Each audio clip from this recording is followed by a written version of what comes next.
Eh bien salut à tous amis pilotes. Alors aujourd'hui un tuto facile et rapide sur la programmation du MCDU qui est le système d'information de vol de l'avion. Vous pouvez le retrouver sous d'autres appellations comme le FMS par exemple. Et je vais donc vous montrer une des méthodes que les pilotes de ligne peuvent utiliser pour paramétrer le MCDU. Et donc dans cette vidéo on abordera le moyen mnémotechnique diffstrip.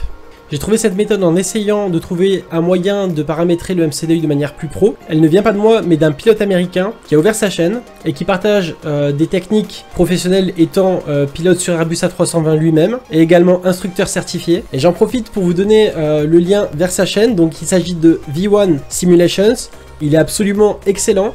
La seule chose, c'est qu'évidemment, c'est en anglais. Il partage un contenu vraiment de qualité et je vous invite à aller y faire un tour. Je vais juste vous montrer rapidement le lien vers sa chaîne. Donc, c'est V1 Simulations, comme je vous l'ai montré. Et je vous mettrai le lien aussi donc de sa chaîne et de la vidéo où vous avez l'exposition de cette méthode. Donc, qui est vraiment pas mal. On revient au sujet de notre vidéo.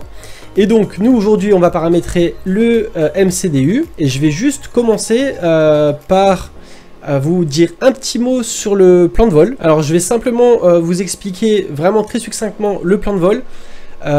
Si vous voulez en savoir plus, je vous recommande Falcon Eye, qui est un expert en tuto IFR. Et je vous mets également le lien de la chaîne dans la description. Allez-y, vous apprendrez plein de choses tout en vous amusant. Alors pour nous, le plan de vol, rapidement. Alors un plan de vol, on peut le décomposer en 3 parties. Alors il y a quand même beaucoup de choses qui apparaissent, mais n'ayez pas peur. Donc là, en fait, vous avez Charles de Gaulle. Donc si je voulais créer mon plan de vol vers Marseille-Provence, alors que je suis à Charles de Gaulle, sur mon plan de vol, je commencerai par mettre le premier point de ma route et le dernier point de ma route. Alors, ce qu'il y a, c'est que vous vous rendez compte quand même que la route ne vous emmène pas de votre aéroport de départ jusqu'à votre aéroport d'arrivée. Vous vous retrouvez avec des pointillés verts ici et des pointillés roses là. Et donc cette partie-là, c'est la partie qui va relier l'aéroport à votre premier point de votre route. Et donc c'est ce qu'on appelle une SID. Et donc si vous faites un vol contrôlé par exemple sur IVAO, en fait votre SID vous la rentrez pas dès le départ, c'est le contrôleur qui vous la donnera. Elle dépendra de plusieurs facteurs, notamment de la piste en service. Pour vous montrer un exemple de SID possible, hop, voilà, depuis Charles de Gaulle, toutes les SID possible. Alors évidemment, le contrôleur vous donnera une SID qui correspond au premier point de votre route, afin que vous puissiez évidemment relier votre point de départ vers votre route. Et il en sera donc de même pour votre star. Alors, pour votre star, ce sera le dernier point de votre route qui reliera l'aéroport de votre destination, et ce sera également le contrôleur qui vous la donnera. Voilà, et ici je vais vous montrer toutes les stars possibles pour rejoindre donc Marseille-Provence. Et je vous avais dit tout à l'heure que mon dernier point était l'ERGA. Donc ce sera l'ERGA. Et ici, vous voyez que vous avez encore une discontinuité. Il faudra donc ajouter un VIA. Donc là, je rajouterai le point qui est ici, RIXI. Et en fin de vidéo, je vous expliquerai une méthode pour injecter facilement et directement dans le MCDU votre route. Donc la route sera calculée automatiquement.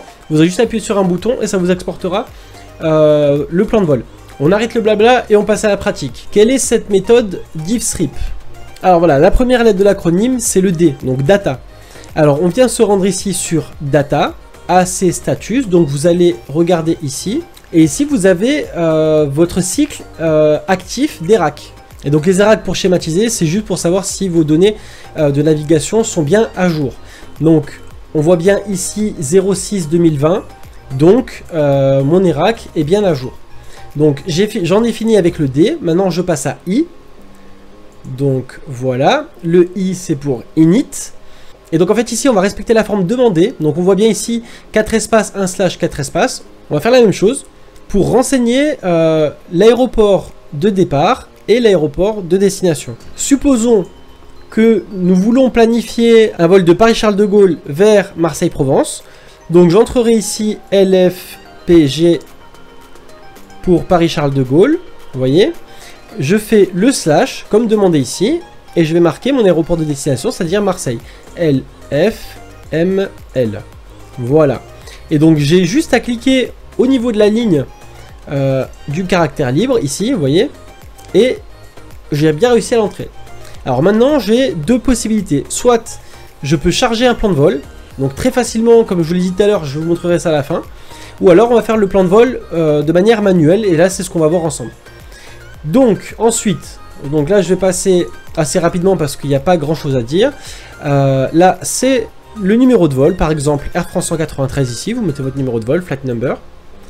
Voilà. Alors le cost index, en fait, c'est un rapport entre les performances de l'avion et sa consommation de carburant. Donc, plus on va mettre un cost index proche de 100, plus l'avion aura de bonnes performances, mais sera gourmand en carburant. A l'inverse, si on s'approche de 0, on a un avion qui est très économe, mais qui aura des performances tout à fait réduites. Donc là, moi, je vais vous mettre un exemple, je vais marquer 15. Voilà. Ensuite ici, ça c'est le niveau de vol en croisière. Donc mon niveau de vol, ça s'exprime par FL, Flight Level, par exemple, 350. Donc 350, ça veut dire 35 000 pieds. Et donc ensuite, il suffit d'aligner ici les IRS. Et donc, on en a fini avec le I de Init. Maintenant, on va passer au F. Donc le F, c'est ici, Flight Plan. Donc, c'est notre plan de vol. Alors, l'avion, ce qu'il sait pour le moment, c'est ce que je lui ai dit, c'est-à-dire from to. Donc mon aéroport de départ, c'est Paris-Charles de Gaulle, et mon arrivée, qui est Marseille-Provence. Et entre les deux, on a une discontinuité. On va donc renseigner des points et des routes entre Paris et Marseille, et je vais en profiter pour vous montrer un aperçu du plan de vol. Et donc vous voyez que le premier point entré, ça sera l'ATRA, ici. Donc là, je vais entrer l'ATRA, et ici, en fait, entre l'ATRA et mon dernier point qui est l'ERGA, vous avez une petite pastille noire ici, enfin une petite cartouche noire avec écrit dessus UM 133. Et donc l'UM 133, ça va être une route qui va englober plusieurs points. Alors ce que je vais faire, c'est que je vais entrer mes points manuellement, et j'aurais très bien pu aussi, au lieu d'entrer la route, entrer chaque point qui est compris entre le premier et le dernier. Alors mon premier point, ce sera donc l'ATRA. Alors je vais ici, à la place de Flight Plan Discontinuity, je vais entrer le point l'ATRA. Et je vais cliquer sur la discontinuité, hop, donc ça va insérer le point dans le plan de vol. Alors là, vous voyez que ça devient jaune. Alors il y a deux possibilités. Vous avez soit la possibilité de valider le plan de vol, comme ça, et après de rajouter encore un autre point. Donc là, je vais vous montrer. Je vais ajouter mon autre point qui va être finalement mon dernier point, puisqu'il y a une route entre les deux qui va permettre de relier ces deux points. Donc ici, mon dernier point, c'est l'ERGA. Voilà. Alors je retourne sur mon plan de vol, je vais marquer l'ERGA. Je l'entre de nouveau dans la discontinuité ici. Voilà. Et j'aurais très bien pu en fait ajouter mon point directement ici, hein, où il y a la discontinuité et à la fin tout valider. Mais bon voilà, vous avez plusieurs possibilités. Je vous montre un peu tout ce qui est possible de faire avec ça. Et là en fait entre les deux, je vais devoir entrer soit tous les points de la route compris entre ces deux points, soit entrer directement l'Airways. Donc c'est ce que je vais faire. Alors je vais cliquer au niveau de l'ATRA. Je vais ajouter Airways. Et donc je vais marquer via ici, vous avez vu la petite cartouche noire UM133, UM133, vous voyez. Donc j'ai juste à l'ajouter ici. Et il faudra que je lui indique le point de sortie. Alors via UM133, via, et je vais indiquer le point de sortie qui sera donc, alors la fin de UM133, c'est l'ERGA ici. Donc je vais lui indiquer l'ERGA, ici dans tout. Je vais insérer l'Airways, et là vous voyez UM133 en blanc, et vous avez d'autres points, l'ACOB, UTUVA, qui se sont ajoutés dans le plan de vol. Alors ce que je vais faire, c'est que maintenant, je vais vérifier qu'il n'y ait pas de discontinuité, et vous avez vu que j'en ai une ici. Donc je vais la supprimer. Alors il faut qu'il y ait écrit clear ici en bas. Voilà, je valide. Voilà, et là j'ai toute ma route qui est entrée. Et si vous avez bien suivi, il me manque donc l'acide pour relier l'aéroport de Charles de Gaulle au premier point de ma route, et ma star qui va relier le dernier point de ma route qui est l'ERGA vers Marseille-Provence. Et donc une fois que vous avez validé votre plan de vol, vous avez la possibilité de le vérifier. Alors je vais vous montrer, vous restez ici sur la page Flight Plan, donc vous êtes au début de votre plan. Donc là, ici on va se mettre sur plan, tout simplement sur plan. Voilà. Et là, on va voir depuis Charles de Gaulle, donc je vais remonter à Charles de Gaulle. Voilà. La LFPG, donc ça c'est la position à laquelle je me trouve. Et je vais parcourir tous les points. Et vous voyez que ça fait un chemin, je peux même zoomer. En fait, zoomer et dézoomer avec le range. Et je vais continuer pour voir s'il n'y a pas de boucle ou s'il n'y a pas de discontinuité. En tout cas, si le trajet me paraît cohérent. Et là, donc pour la CID, vous avez eu votre contrôleur, par exemple sur Ivao, qui vous a donné la piste en service en disant bah, c'est la 26 droite et ce sera l'ATRA 3 Bravo pour votre CID. Donc on va cliquer ici sur LFPG tout simplement, donc c'est Charles de Gaulle, et départure parce que c'est l'aéroport de départ. Et ici vous avez toute la liste des pistes disponibles. Donc il vous a dit la 26 droite, donc vous avez des informations comme la longueur de la piste, etc. Donc je clique sur la piste en service, 26 droite, et là je vais chercher la CID, vous voyez CID Available. En fait c'est pour vous dire lesquels sont disponibles pour cette piste. Alors je descends et je vais chercher l'ATRA 3 Bravo et elle est ici. Donc je vais cliquer dessus et donc je retourne ici sur mon plan de vol temporaire, vous voyez en jaune, et là il va me demander de valider le plan de vol. Alors ce que je peux faire également dans cette situation avant de valider, c'est d'aller vérifier aussi le plan de vol. Donc je reviens et je vais rezoomer comme tout à l'heure. On va se remettre sur plan, vous voyez. On va se mettre sur plan. Et on va regarder si c'est cohérent avec ce que le contrôleur nous a donné. Et là, je dis oui. Donc, je valide et vous allez voir ce qui va se passer. La route verte, qui est ma route pour le moment qui est validée, elle va changer. C'est la partie jaune qui va devenir verte. Donc, je vais valider ici. Hop. Et voilà. Donc, vous avez vu... En fait, la partie qui était en jaune pointillé, qui était temporaire, est devenue la partie qui est active. Alors je reviens sur mon plan de vol. Et donc là, vous avez déjà suffisamment d'informations dans votre plan de vol pour permettre un départ et de compléter la CID plus tard. Mais je vais quand même vous montrer comment on fait. Ici, si jamais vous êtes en vol, bah, ce sera exactement comme ça. Vous cliquez sur l'aéroport de destination, donc Marseille. Ensuite, c'est votre aéroport d'arrivée, donc Arrivol. Il vous donnera par exemple l'approche ILS sur la 13 gauche Yankee, donc celle-ci. Voilà. Je vais chercher, ici vous vous rappelez, donc c'était l'ERGA. Donc là, moi ma star d'arrivée, ce sera l'ERGA 1 Roméo. Alors je retourne ici et je cherche l'ERGA 1 Roméo, ici. Donc, je fais pareil que tout à l'heure, je le valide. Sauf que là, il va me dire qu'il y a des VIA qui sont disponibles. Et le VIA, qu'est-ce que c'est? Donc, on voit ici que si je sélectionne ma star, donc je vais vous montrer. Ma star ici, ça va être l'ERGA 1 Roméo. Donc vous avez ici Balsi, l'ERGA. Donc c'est l'ERGA 1 Roméo. Vous sélectionnez celle-ci. Et on va voir la carte. Et donc ça part de l'ERGA et ça arrive jusqu'à Rixi. Ça mène pas complètement sur l'approche de la piste. Et donc ce dernier point sera votre VIA. Donc on va le sélectionner via Rixi. Alors on va chercher Rixi ici. Voilà, on le voit qui apparaît ici. Donc on sélectionne Rixi, donc transition none, et on n'a plus qu'à valider notre plan de vol. Hop, donc là je vais vérifier qu'il n'y a pas de discontinuité et aussi que c'est cohérent. Je peux faire exactement comme tout à l'heure. On va zoomer et on va regarder. On se remet sur plan et donc ça correspond, vous voyez, à ce qu'on a vu sur Navigraph en fait. Donc ça part bien de l'ERGA et on arrive ici à Rixi. Donc je vais valider le plan de vol. Alors, on va montrer Rixi. Je vais un petit peu zoomer et je valide. Voilà. Donc là, on a un plan de vol absolument parfait et complet. Donc il n'y a pas de discontinuité. La CID et la star sont renseignés. Tous mes points de route et mes airways sont renseignés. Et j'arriverai jusqu'à Marseille-Provence via l'approche. Donc c'est parfait. Et maintenant, on va attaquer le S. Alors je ne sais pas si vous avez déjà regardé... Mais des S, il n'y en a pas beaucoup, il n'y en a qu'un seul, il est là. Et en fait, donc, c'est le Secondary Flag Plan. Et vous allez voir qu'en fait, il y a 3 S. Vous avez le premier S pour Init. Donc, Secondary Init, ici.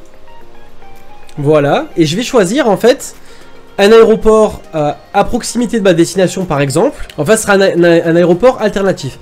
Par exemple, je peux choisir Nice. Alors, moi, ce que je vais faire, c'est que je fais LFMN, donc... de from à tout, en fait vous allez sélectionner le même aéroport. Donc je vais faire ça, slash LFMN, donc Nice. Voilà. Et la partie donc niveau de vol, donc votre altitude, je vais pas la remplir, tout simplement parce que je ne saurais pas sur le moment à quelle altitude je serais si jamais j'avais une situation qui m'obligerait à me dérouter vers Nice. Donc je le remplirai éventuellement au dernier moment. Et donc on a fait notre premier S, on va passer au deuxième S. Donc on rappuie une deuxième fois ici sur Secondary Flight Plan. Sauf que cette fois-ci, init est déjà renseigné. On va passer ici, la partie en blanc, Secondary Flight Plan. Et donc pour le moment, puisque j'ai le même point de départ et point d'arrivée, je vais laisser la discontinuité. Je vais simplement cliquer ici sur LFMN, donc l'aéroport de Nice, et je vais marquer Arrival. Et je peux sélectionner une piste pour atterrir. Donc je vais choisir par exemple la 04 gauche avec l'ILS, l'approche ILS. Je ne remplis pas la star, je reviendrai éventuellement si besoin, si jamais j'ai la situation de déroutement qui surviendrait effectivement, bah à ce moment-là, je sélectionnerai la star. Mais donc pour l'instant, je vais simplement insérer.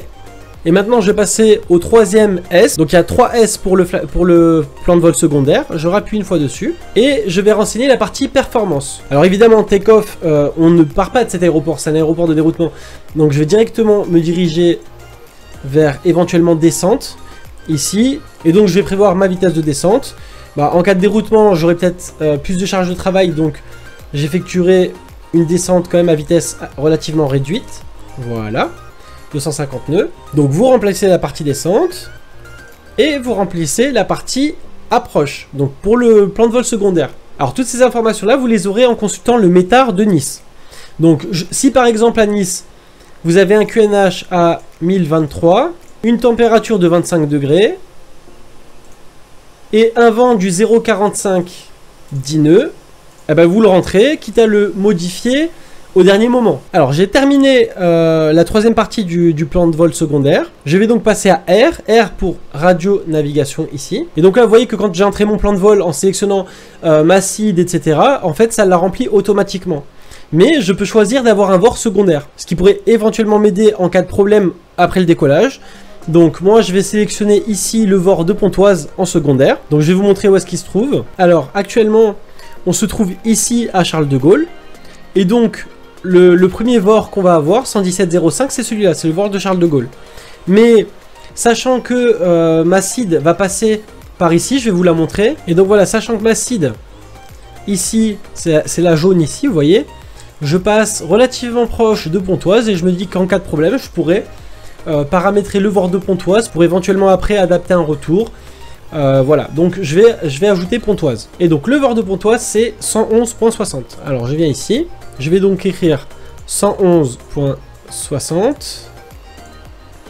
et je vais l'activer ici. Hop. Donc là maintenant j'ai le VOR de Pontoise qui est sélectionné sur VOR 2 et sur mon VOR 1 j'ai le VOR de Charles de Gaulle. Alors hop, je viens ici et donc là je vais m'assurer que je suis bien en sélection VOR. Donc là VOR 1 et ici voilà VOR 2. Et donc là en cas de problème je pourrais me diriger vers le VOR de Pontoise. Alors on en a fini avec le R, on va passer avec le I, le deuxième I. Alors le deuxième I c'est très simple, vous retournez dans le I de init, et comme c'est le deuxième I, vous venez ici sur la page de droite, hop, donc c'est le init page 2, et donc on va simplement renseigner ici le zero fuel weight, c'est-à-dire le poids de l'avion sans le carburant, mais également des informations sur la répartition du poids de chargement dans l'avion. Donc c'est très simple, en fait je vais rien faire du tout, je vais juste demander au logiciel de Tolis de me le donner en fonction des informations de chargement. Donc loading perfo. Donc là, imaginons que j'accepte 140 passagers dans l'appareil. Donc je vais sélectionner 140 passagers ici. Là, je peux choisir la répartition des passagers vers l'avant ou vers l'arrière. Et vous voyez que le centre de gravité ici va changer en fait en fonction de la distribution. Donc alors moi je vais faire par exemple, je vais laisser le centrage comme il était ici. Dans les soutes avant, donc là dans la partie cargo, je vais sélectionner 1 tonne 3 et également 1 tonne 7 à l'arrière. Et je me retrouve donc avec deux informations que je vais pouvoir renseigner ici. Donc le zero fuel weight ici j'ai 57 tonnes 823, donc je vais mettre 57,8 slash. Et est-ce qu'ici les données sur le centrage sont exactement les mêmes ici? Non. Donc ce que je vais faire, c'est que je vais prendre le pourcentage ici que je vois et je vais le reporter ici. Et donc pour ceux qui connaissent déjà, en fait c'est très semblable à ce qu'on peut faire en VFR avec notre devis de masse et centrage. Donc je vais simplement cliquer ici et les informations vont se reporter de nouveau sur la ligne et puis corriger l'information qui était donc fausse. En dessous, on a bloc. Bloc, c'est la quantité de carburant qu'on va garder au départ. Donc, on va prévoir. Donc ça, évidemment, lui, il va pas vous le dire. Ça va se calculer en fonction de votre plan de vol et de plusieurs informations qui peuvent faire varier la consommation. Moi, je fais mes plans de vol avec PFPX, je vous le montrerai après. Mais vous pouvez utiliser aussi SimBrief. C'est très utilisé. Moi, j'aime pas trop l'utiliser. Je préfère largement PFPX parce qu'il est beaucoup plus simple et intuitif. Et donc, admettons que je vais prévoir 8 tonnes 3 de carburant. Donc, je vais ajouter simplement ici 8,3 et je le renseigne ici. Voilà. On en a fini avec le deuxième I. Il nous reste donc les deux P. Alors, je vais vous montrer le premier. C'est simple, c'est prog ici. Donc, vous cliquez sur prog. Prog, c'est progress. Alors, dans la page progress, pour faire simple, je vais vous donner une des utilités intéressantes dont on va pouvoir se servir. Et donc, on pourra par exemple renseigner la piste d'un aéroport et connaître sa position et la distance qui nous en sépare. Je vais vous donner un exemple tout simple. Ici, vous pouvez mettre votre piste de départ, par exemple LFPG. On avait dit que c'était la 26 droite, donc je fais LFPG 26 droite. Je vais l'entrer ici, dans tout. Voilà. Et donc la piste se trouve à 1,2 nautiques de moi, à 115 degrés. Donc il suffit de regarder ici. Et je peux voir que, donc là vous voyez, 115 degrés, ce serait à peu près par ici. Donc si jamais je zoome un peu plus sur la carte, vous allez voir la piste qui apparaît là. Voilà, donc c'est cohérent avec les 115 degrés. Si par exemple je veux donner la piste d'un autre aéroport ou même d'un aérodrome avec une piste suffisamment grande, je vais faire le test avec la 05 de Pontoise, donc c'est LFPT 05. Et donc je vais l'entrer ici, voilà, donc je suis à 22 nautiques et l'orientation, donc le cap à suivre, ce serait 282 degrés pour tomber dessus. Donc je vérifie. Vous voyez ici le petit croisillon bleu avec écrit pont, c'est le bord de Pontoise. Et derrière, en magenta, vous avez écrit LFPT et c'est l'aérodrome de Pontoise. Donc, vous voyez ici 270, 280, 285. Donc, c'est vraiment le cap à suivre et la distance qui m'en sépare, 22 nautiques. Donc, vous voyez 20 nautiques ici, 22 nautiques, donc c'est cohérent. Donc là, vous comprenez que si jamais vous êtes dans une situation où vous n'avez pas de visibilité, vous êtes un peu perdu, vous avez toujours la possibilité de mettre une piste et un aéroport et vous aurez déjà une idée de comment déjà vous en approcher le plus possible. On a fini avec le premier P, il reste le dernier. Et donc le dernier P, c'est pour perf. Alors je me rends dans perf ici, et là je vais renseigner certaines données. Je vais faire très simple, je vais ouvrir le logiciel de Tolis et je me rendre ici dans Takeoff Performance. Voilà, et là je suis bien dans Takeoff, dans la page performance. Donc tout ce que vous allez avoir besoin va se trouver ici. Donc ma config, ça va être un cran de volée plus les becs, hop. Et avec ça, vous avez toutes les valeurs qui apparaissent. Donc vous avez votre V1, votre VR et votre V2. Donc la V1, c'est 151. Pour rappel, la V1, c'est la vitesse à laquelle l'avion peut encore s'arrêter si vous vous êtes déjà lancé pour le décollage et que vous avez une certaine vitesse. Vous savez que si vous n'avez pas atteint la V1, vous pouvez encore freiner parce qu'il vous restera suffisamment de distance de piste. Ensuite, la VR, c'est la vitesse de rotation. C'est la vitesse à laquelle on va tirer sur le manche pour arracher l'avion du sol et le faire monter. Donc là, on se retrouve avec la même vitesse, 151. Et enfin, la V2, c'est l'altitude de sécurité tout simplement. Donc vous devez conserver une certaine vitesse. Là, c'est 153. Donc vous devrez conserver au minimum cette vitesse jusqu'à une certaine altitude. Donc ça, c'est la vitesse de sécurité. Voilà. Alors pour les flaps, c'est très simple. Ici, on a prévu de décoller en flaps 1 plus F, donc c'est les fronts, c'est les becs. Donc on va mettre 1, seulement 1 ici. Voilà, slash. Et pour le trim, vous avez la position qui est ici. DN 0,1, down 0,1. Alors en fait, ce qu'il y a, c'est que le trim, il va déterminer par le poids de votre chargement et aussi sa répartition. Donc là, DN 0,1, donc down 0,1. Voilà. Et donc ce flex to temp là que vous voyez ici, donc c'est flex take-off temp normalement, flex take-off température.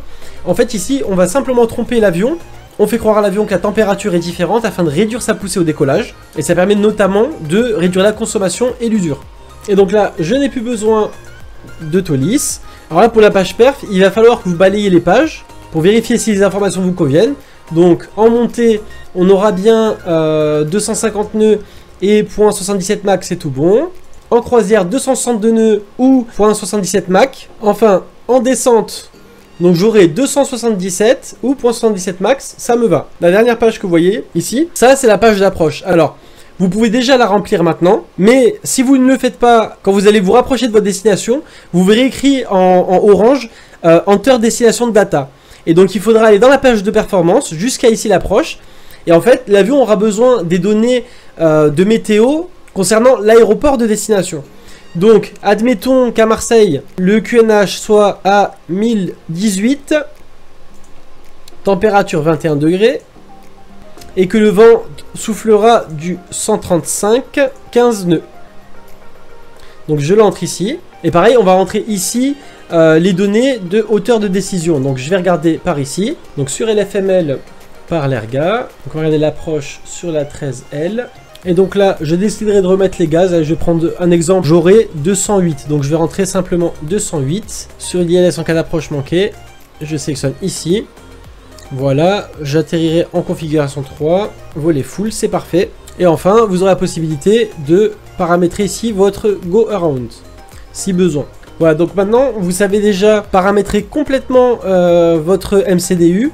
Manuellement, en entrant manuellement votre plan de vol. Maintenant, je vais vous donner une astuce pour charger votre plan de vol de manière facile et rapide. Pour cela, il va vous falloir PFPX. Donc, je vais me rendre sur le logiciel PFPX. Alors, je vais absolument pas détailler la configuration de PFPX.